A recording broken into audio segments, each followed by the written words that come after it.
These are people that are deeply, deeply involved in deep treason. And that's our leadership. Good day. Good day, Rob Kirby. Guys, we have Rob Kirby from Kirby Analytics on the line, a longtime friend to SGT Report. Rob, lots to talk about today. The first Ebola patient is landing in Atlanta, Georgia as we speak, courtesy of the CDC. 26 million Silver Eagles have been sold through the third week of July 2014, and Chinese silver inventories are nearly 90% depleted at Shanghai Futures Exchange, according to SRS Rocco. Where would you like to begin today, Rob? It's almost too humorous to when I say humorous, I mean gallows humor, Sean. I know. Where to start? I mean, well, isn't it crazy that they're we're a net exporter of metal and a net importer of Ebola. Go figure. Well, and I made the comment that it would be unacceptable if we could trust the CDC. But since I don't, and most of our readers don't trust the CDC and all their fear-mongering about swine flu a couple of years ago, one wonders if they care so much about this American patient or the two patients they're reportedly going to bring in for treatment, why don't they just fly down and treat them in Africa? Why are they importing them here, Rob? Listen, we are under the control, Sean, of globalists. Globalists have an agenda, and the globalists have written white papers dating back into the 1960s, the 70s, the 80s, the 90s.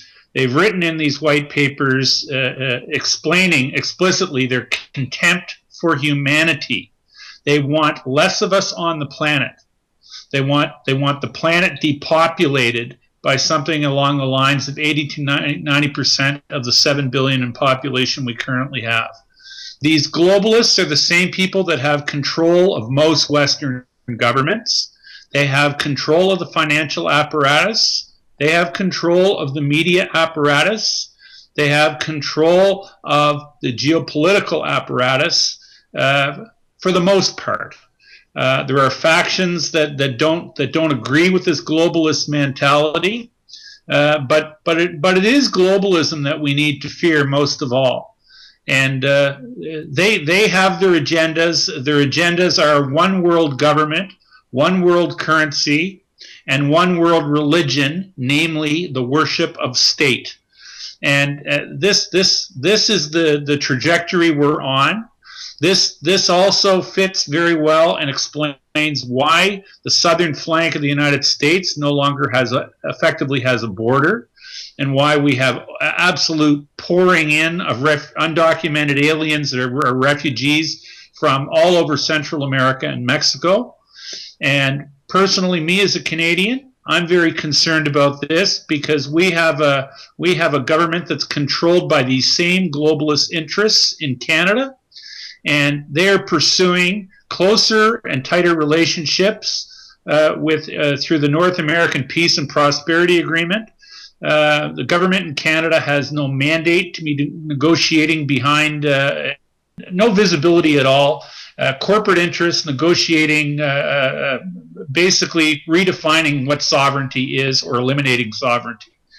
So we're well underway towards this march towards globalism and towards a one world nation, one world currency, which is in the offing too, if the globalists have their way, and it's something to be very concerned about. All right. Well, there's so much to talk about. It's hard to know which direction to go. Maybe we should talk just a little bit more about Ebola based on everything you've just said, with which I completely agree.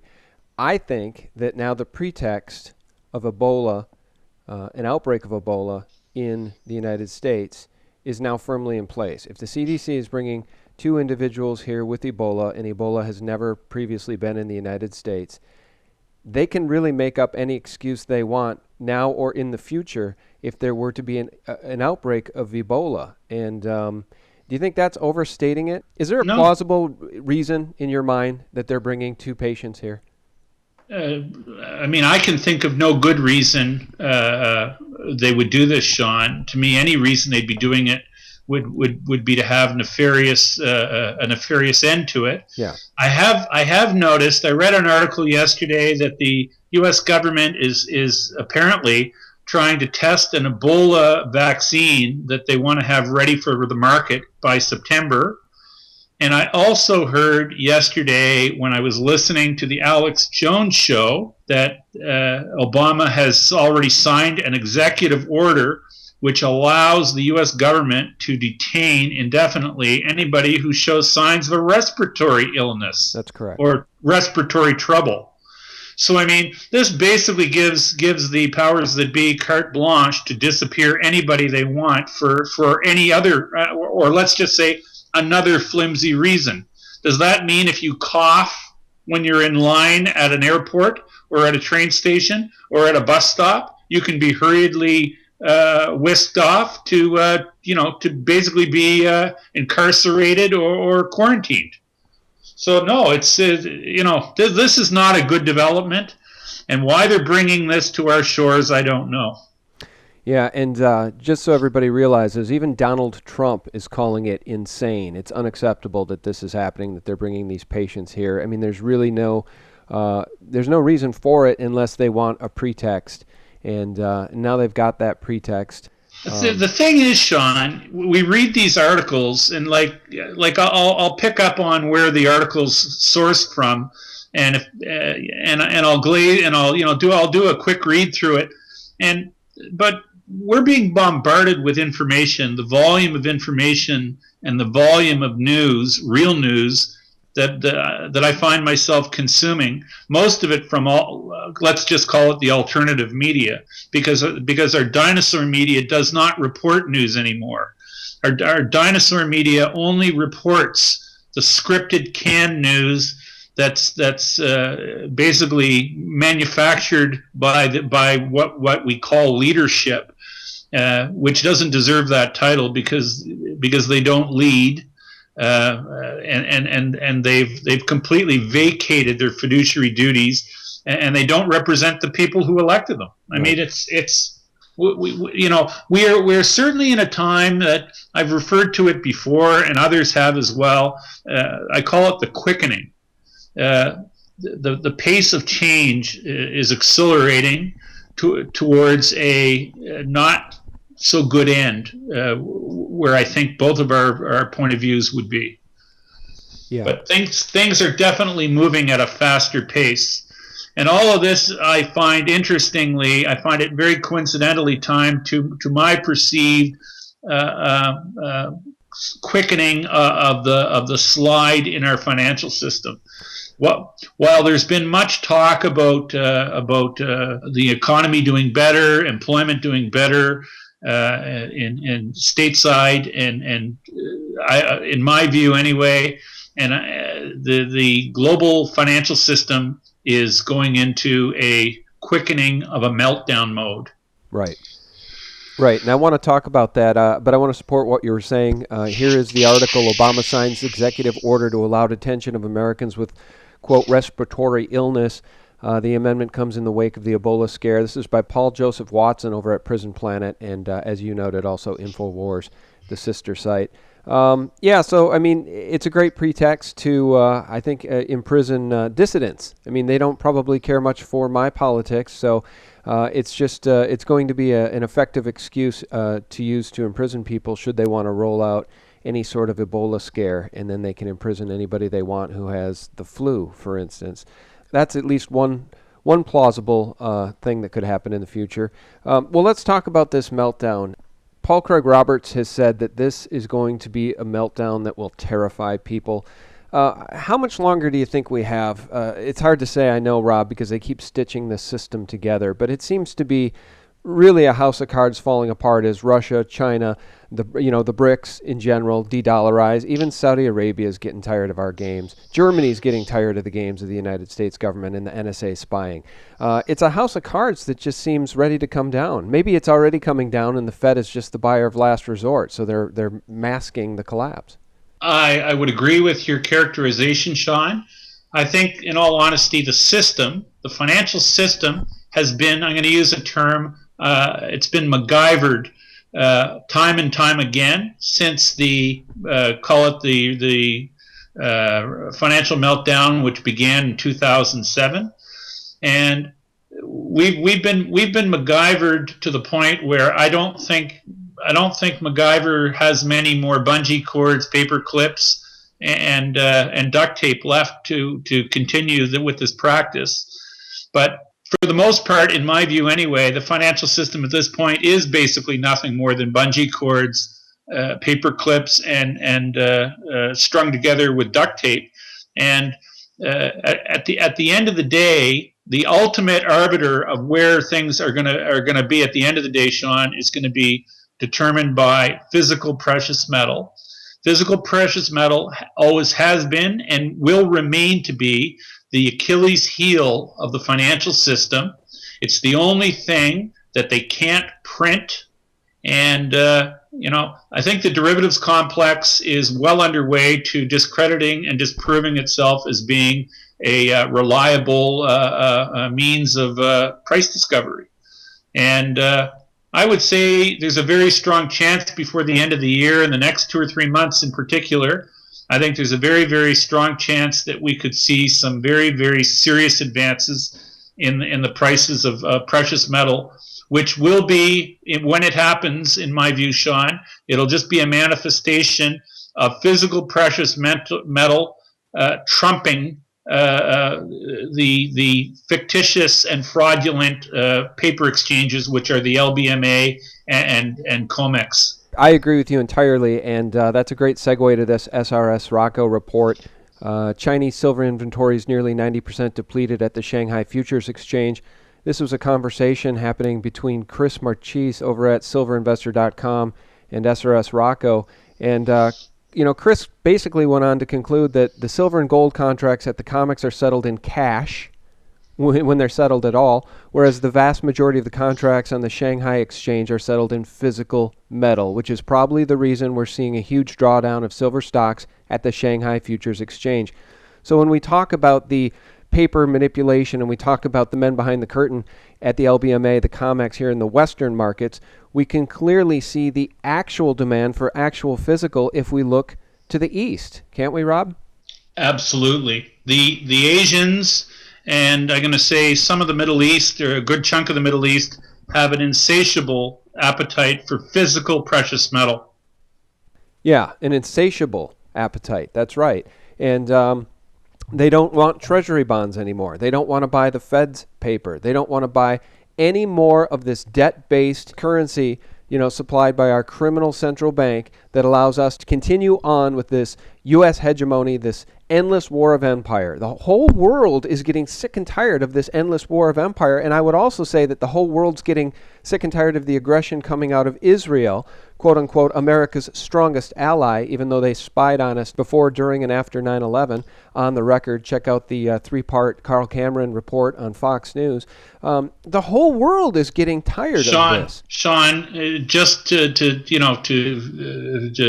frame the Israel thing, Israel is controlled by the same people that control America. Globalists are in control in Israel. Globalists are in control of America.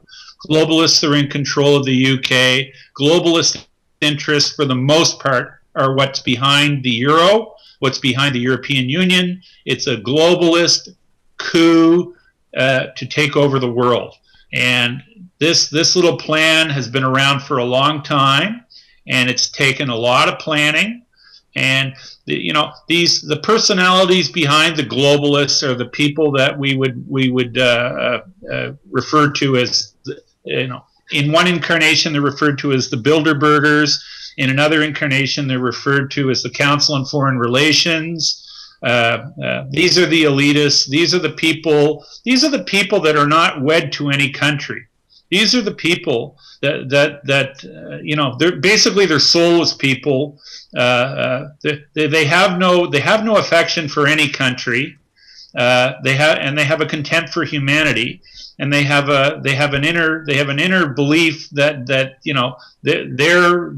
their wishes and their want for power is the most important thing in the world. And the only thing they are married to is their profits and their money. And this is a sickness that has gripped the world. and we're going to be lucky if we can shake it. Yeah, I agree. They're also called internationalists. You can throw Zionists into the mix, but the internationalists, the Rockefeller Rothschild clan, as everyone knows, David Rockefeller says, hey, if the charge is I'm a globalist, if I'm for globalization, if that's the charge, then I stand guilty, he said in his own memoirs. I was trying to find the exact quote, but everyone's heard it before. Where do we go from here? I mean, where does the world go from here, Rob? I mean, what do we do? You mentioned physical silver, physical gold as really the only hedge against the crimes of these people. And the demand is there. 26 million Silver Eagles sold through the third week of July from the U.S. Mint. The demand for physical is there, but the paper price would indicate that there is no demand. Well, the paper price is a lie. Yeah.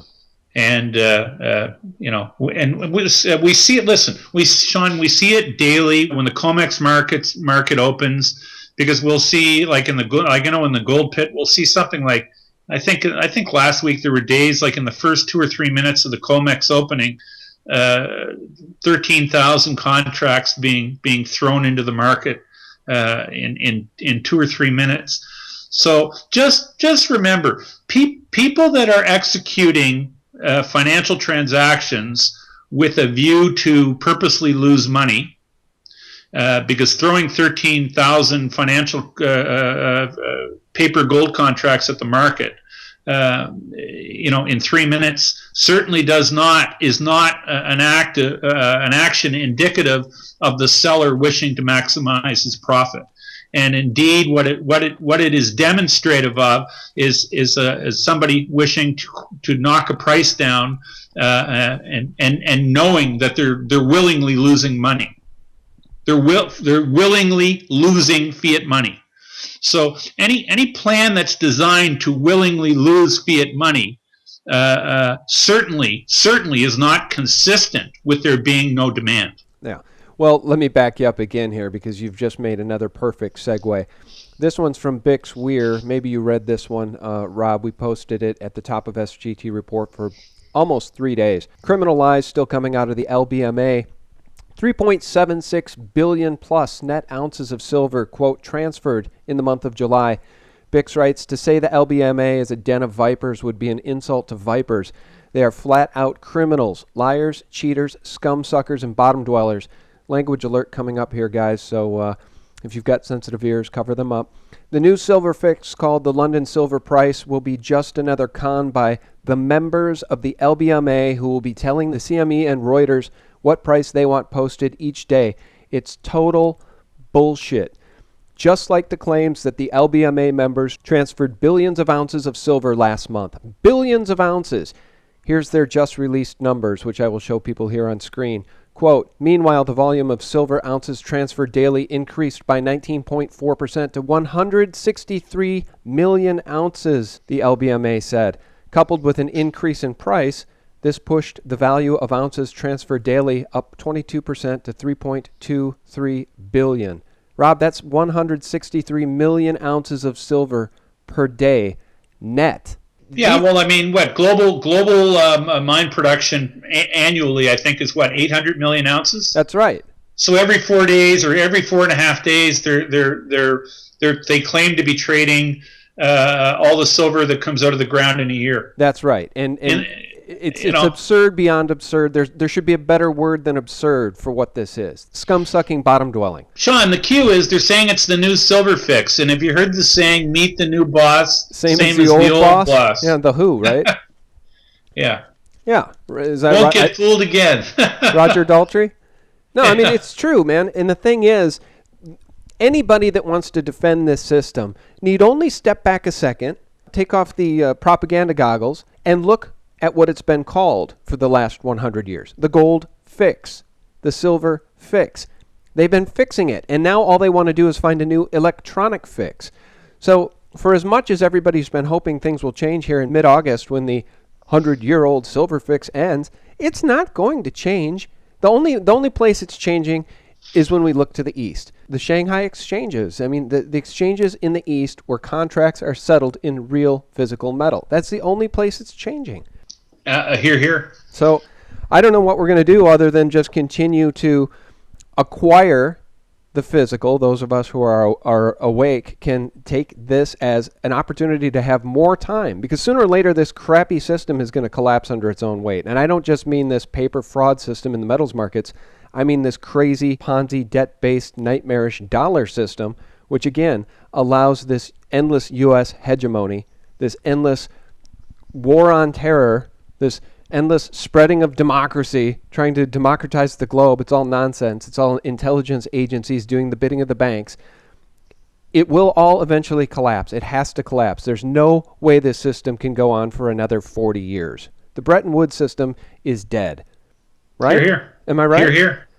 Hear, hear, and physical metal will trump paper in the end. And if it hasn't trumped it yet, that means it's not the end yet, but it's not far off. Yeah. Well, what else would you like to talk about? Have we already covered it all? It seems like there's so much, we could just, usually you and I talk for 90 minutes, and I think it's good just to do a nice tight 30-minute call here. But is there anything else you want to talk about, Rob? I mean, I think we've hit on the important things. Let me ask you this. What do you make of what's happening in Ukraine as NATO continues to want to strangle and surround, with the help of John Kerry and this globalist empire known as the United States? They want to surround and make Putin the bad guy. I'm sure you saw him on the cover of Newsweek, right? The new pariah? Yeah, but there's a complete disconnect with what we're being told by our dinosaur press and reality. What seems to be the reality on the ground. Nothing that's being reported in the Western press passes a smell test, and what's coming out of the alternative press seems to make a lot more sense and a lot more intuitive sense as to what has probably happened. Brain. Yep, lost you there for a second. We're being fed a pack of lies. Yeah, well, and the facts are on the side of the alternative media too, because the facts that Putin and Russia have attempted to share as it relates to MH17 are facts. It's radar readings, it's actual data. Yeah, and Sean, we know that the West has rich data regarding that incident, because we know that they have. We know that, for instance, America has a satellite stationed above that region of the world perpetually, and we know that they are privy to very, very good, and would have had privy to very good real-time data. So we know that the Americans know the real story, and we know they know the real story, and yet they've produced no evidence to back up their ridiculous claims that Putin's a mass murderer. Yeah, and we also know that the puppet government in Kiev went and seized the air traffic communications between the air traffic control tower and and they're withholding it. Yeah, and they won't release it. So that's right. Any thinking person must ask why. I mean, where there's smoke, there's fire. If you have the goods that prove Putin's the bad guy, then present the proof. But they don't want to present the proof because it would actually, pin the blame on Kiev and the Ukrainian forces, which are in bed with Washington, D.C. Yeah, it's just an endless.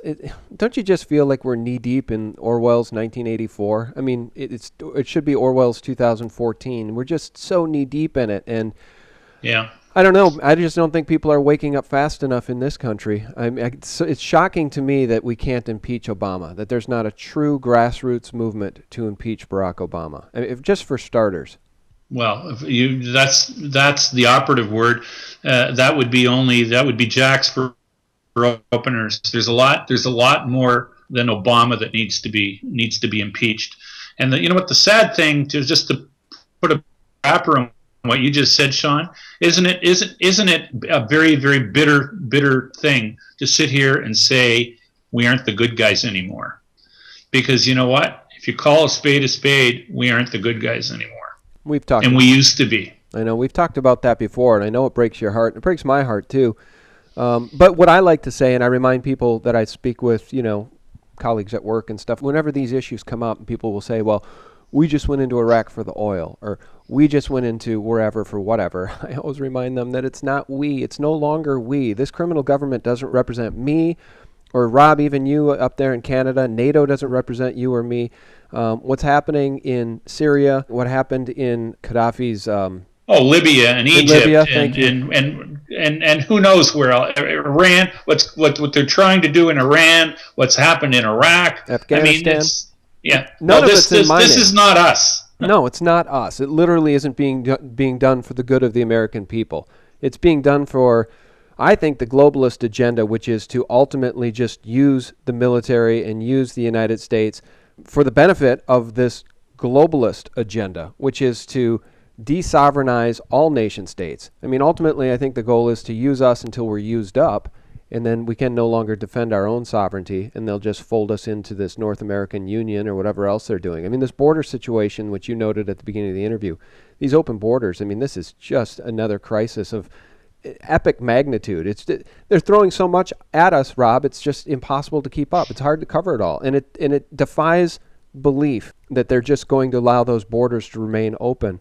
And they're just going to flood us. They're just going to break our backs economically and in every other way. Well, Sean, look, the borders have now been completely open for a number of months, and it sure makes a mockery of when you go to the airport and you have to get felt up before you go get on an airplane, and they tell us that they're doing this for our security. In the meantime, they've got a border that's completely wide open on the southern flank, and it just does not gel. These things don't jive. So we know we're being sold a bill of goods, and what it means is the way we're handled, when we go to the airports. It's indoctrination and training for the basically it's slave training. It's training to be handled by a police state, and isn't it interesting how the border patrol they run Viper teams that stop cars on the highway like up to 100 miles inside the border to basically shake people down and give them a hard time, and this is citizens. Meantime, the same border patrol are rounding people up in Mexico and basically handing them bus tickets to go anywhere they want, deep inside the United States. I mean, none of this stuff rationally makes sense unless you think for what it really is. It's meant to damage. It's treason. This is treason. Treason's being committed on a daily basis by those who were elected to lead us. Yeah. Absolutely treason. Well, I know people get sick and tired of hearing me say this, but I don't care. I'm going to say it again. If they could orchestrate 9/11, they're capable of doing anything. I mean, literally anything. We started this interview talking about Ebola and, the pretexts that Ebola could be used for. And literally, look, Dov Zakheim was the comptroller in control of the Pentagon when Rumsfeld reported $2.3 trillion were missing the day before 9/11. Rummy was in control of the Pentagon. Cheney was in control of the PIAC below the White House in the bunker as the plane or whatever it was that hit the Pentagon did so under Cheney's watch. And according to Norman Mineta's testimony, a young man would come in and ask Cheney, do the orders still stand? And Cheney said, yes, the orders still stand. Have you heard anything to the contrary? Which were stand-down orders, because then shortly thereafter the Pentagon was hit by something. Rumsfeld and Cheney were buddies going back to the Reagan administration when they came up with the continuity of government plan, which was rolled out on 9/11 in secret. Look, if people can't understand and face the truth about the official lies of 9/11, if they cannot go back and revisit that and wake up their friends and neighbors, we don't have any hope of taking these people on psychologically, because they're literally capable of anything, Rob. And that's the scariest part to me. They're literally capable of any nightmarish scenario you can concoct. They're capable of it. I agree with you. And that and hopefully Ebola isn't another one of the dirty tricks they have in their bag. No, because that's a nightmare nobody wants to face. Nobody wants to face a virus. What do they call that? A hemorrhagic virus with a 90%, up to 90% kill rate. Can you imagine, Rob? What is there? Is there a Stephen King novel more nightmarish than that? That a virus that can make people bleed from the inside out? Do you think people want to watch that happen to their children? No, I don't think anyone does. But you know what? these people that are in leadership positions now, I do think that they're worried and scared, and I put nothing past a worried and scared criminal. Right. They're like a rabid dog that is cornered. That's how they're behaving. That's how they're behaving towards Putin in Ukraine. That's how they're behaving towards Germany. That's how they're behaving towards the American people with the borders wide open and now bringing Ebola patients into the country. I mean, does anyone actually believe that this government or the CDC is so benevolent and loving that they wanted to fly down and get those two people and bring them back to give them the best Western medical care because they care about those people? That doesn't make any sense. If they cared about the American people, they would want to keep those people quarantined down in Africa and give them the best possible treatment and research there. If they cared about humanity and if they cared about people of the United States of America, they'd have a border between Mexico and America. They'd have a functioning border, right. And they don't. Okay, so that sort of tells you that these people are up to no good. So these are people that are deeply, deeply involved in deep treason, and that's our leadership. Yep. Well, that definitely sums it up, Rob. Boy, this has been not maybe one of the most uplifting conversations we've ever had, Rob, but I don't know that if you're going to talk about reality and the reality of the nightmares we face, I don't know that it can always be upbeat. I mean... No. Change is in the offing, Sean. Change is in the offing, and I think we're due for some dramatic change. Good change, ultimately? Hopefully. Yeah. Hopefully. Yeah. Hopefully. Yep. Well, we just need this entity that's in control, that's got a stranglehold over our government. We just need these people out. And if that means the government itself has to collapse under the collapse of the dollar, then so be it. From your lips to God's ears, Rob, I hope the change that's coming is good. I want to thank our guest, Rob Kirby from Kirby Analytics, for taking the time to join us today. And I want to thank each and every one of you for tuning in. If you care to spread this information, do hit the like button on YouTube there. We'd very much appreciate it, and we appreciate your comments over at sgtreport.com, and visit us at thelibertymill.com. Thanks for joining us. Thank you, Rob. Pleasure being with you. Pleasure being with you, sir. Have a great week, guys.